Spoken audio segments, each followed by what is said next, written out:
ನಮಸ್ಕಾರ ಸ್ನೇಹಿತರೆ, ನೀವು ನೀಟ್ 2026 ಎಕ್ಸಾಮ್ಗೆ ತಯಾರಿ ನಡೆಸುತ್ತಿದ್ದೀರಾ?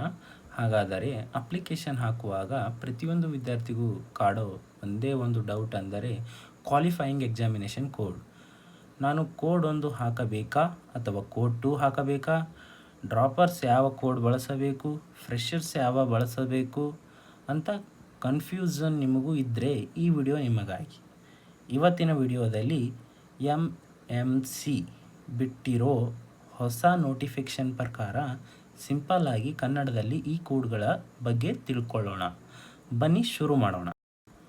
ಮೊದಲನೇದಾಗಿ ಕೋಡ್ 1. ಇದನ್ನು ಯಾರು ಬಳಸಬೇಕು? ಸಿಂಪಲ್ ಆಗಿ ಹೇಳ್ತೀನಿ ಕೇಳಿ. ನೀವೇನಾದರೂ ಪ್ರಸ್ತುತ ಅಂದರೆ ಈಗ ಸೆಕೆಂಡ್ PUC ಅಥವಾ 12th ಸ್ಟ್ಯಾಂಡರ್ಡ್ ಓದ್ತಾ ಇದ್ದರೆ ಮತ್ತು 2026ರಲ್ಲಿ ಬೋರ್ಡ್ ಎಕ್ಸಾಮ್ ಬರಿತಾ ಇದ್ದರೆ ನೀವು ಕೋಡ್ 1ಅನ್ನು ಸೆಲೆಕ್ಟ್ ಮಾಡಿಕೊಳ್ಳಬೇಕು. ಅಂದರೆ ನಿಮ್ಮ ಎಕ್ಸಾಮ್ ರಿಸಲ್ಟ್ ಇನ್ನೂ ಬಂದಿಲ್ಲ, ನೀವು ರಿಸಲ್ಟ್ಗೋಸ್ಕರ ಕಾಯ್ತಾ ಇದ್ದೀರಾ ಅಂದರೆ ಈ ಕೋಡು ನಿಮಗಾಗಿ.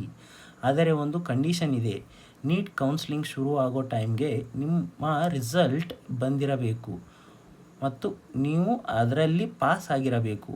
ಆಗ ಮಾತ್ರ ನಿಮಗೆ ಮೆಡಿಕಲ್ ಸೀಟ್ ಸಿಗುತ್ತದೆ. ಇಂಪಾರ್ಟೆಂಟ್ ವಿಷಯ ಇದೆ, ಸ್ಕ್ರೀನ್ ಮೇಲೆ ಕಾಣಿಸ್ತಿರುವ ನೋಟಿಫಿಕೇಷನ್ ನೋಡಿ. ಯಾರಾದರೂ ವಿದ್ಯಾರ್ಥಿಗಳು 12th ಮುಗಿದ ಮೇಲೆ ಬಯಾಲಜಿ ಅಥವಾ ಬಯೋಟೆಕ್ನಾಲಜಿ ವಿಷಯವನ್ನು ಅಡಿಷ್ನಲ್ ಸಬ್ಜೆಕ್ಟ್ ಆಗಿ ತಕ್ಕೊಂಡು ಪಾಸ್ ಆಗಿದ್ದರೂ ಕೂಡ ಅವರು ನೀಟ್ ಎಕ್ಸಾಮ್ ಬರೆಯೋಲಿಕ್ಕೆ ಎಲಿಜಿಬಲ್ ಇರ್ತಾರೆ. ಮುಂಚೆ ಈ ಬಗ್ಗೆ ಗೊಂದಲ ಇತ್ತು, ಆದರೆ ಈಗ ಕ್ಲಿಯರ್ ಆಗ್ತಾ ಹೇಳಿದ್ದಾರೆ.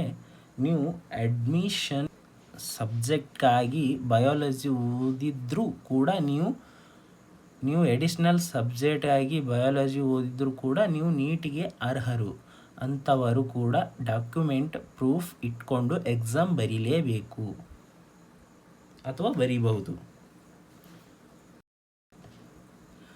ಕೋಡ್ 2 ಬಗ್ಗೆ ಈಗ ಹೇಳೋಣ. ಇನ್ನು ಎರಡನೇದಾಗಿ ಕೋಡ್ 2. ಇದು ಯಾರಿಗೆ? ಯಾರು ಈಗಾಗಲೇ ಸೆಕೆಂಡ್ PUC ಅಥವಾ 12th ಕ್ಲಾಸ್ ಪಾಸ್ ಆಗಿದ್ದಾರೋ, ಅಂದರೆ ನೀವು ಕಳೆದ ವರ್ಷ ಅಥವಾ ಅದರ ಹಿಂದಿನ ವರ್ಷವೇ ಪಾಸಾಗಿ ಈಗ 1 ವರ್ಷ ಡ್ರಾಪ್ ತಕ್ಕೊಂಡು ನೀಟ್ ಪ್ರಿಪೇರ್ ಆಗ್ತಿದ್ರೆ ನೀವು ಕಣ್ಣು ಮುಚ್ಕೊಂಡು ಕೋಡ್ 2ಅನ್ನು ಸೆಲೆಕ್ಟ್ ಮಾಡಿ. ಕರ್ನಾಟಕ PUC ಬೋರ್ಡ್ ನಿಂದ ಪಾಸ್ ಆಗಿರೋ ಡ್ರಾಪರ್ಸ್ ಕೋಡ್ 2 ಅನ್ನೇ ಬಳಸಬೇಕು. ಇದರಲ್ಲಿ ಯಾವುದೇ ಕನ್ಫ್ಯೂಷನ್ ಬೇಡ.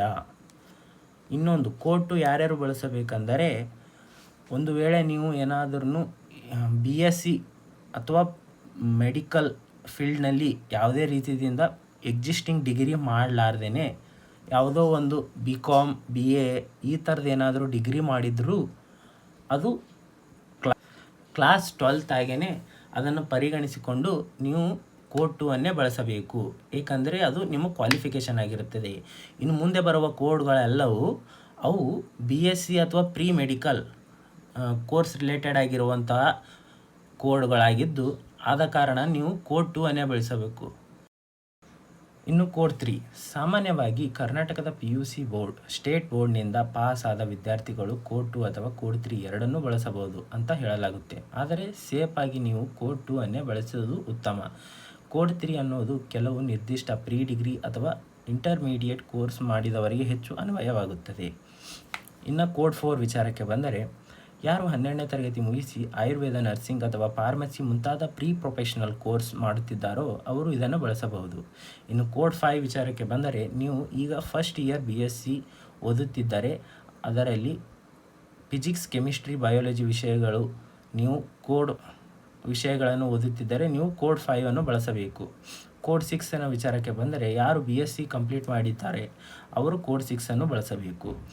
ಇನ್ನು ಕೋಡ್ 7 ಇದು NRI ಅಥವಾ ವಿದೇಶದಲ್ಲಿ ಓದುತ್ತಿರುವ ವಿದ್ಯಾರ್ಥಿಗಳಿಗೆ ಆಗಿದ್ದರಿಂದ ಫಾರಿನ್ ಸ್ಟೂಡೆಂಟ್ಗಳು ಕೋಡ್ 7ಅನ್ನು ಬಳಸಬಹುದು.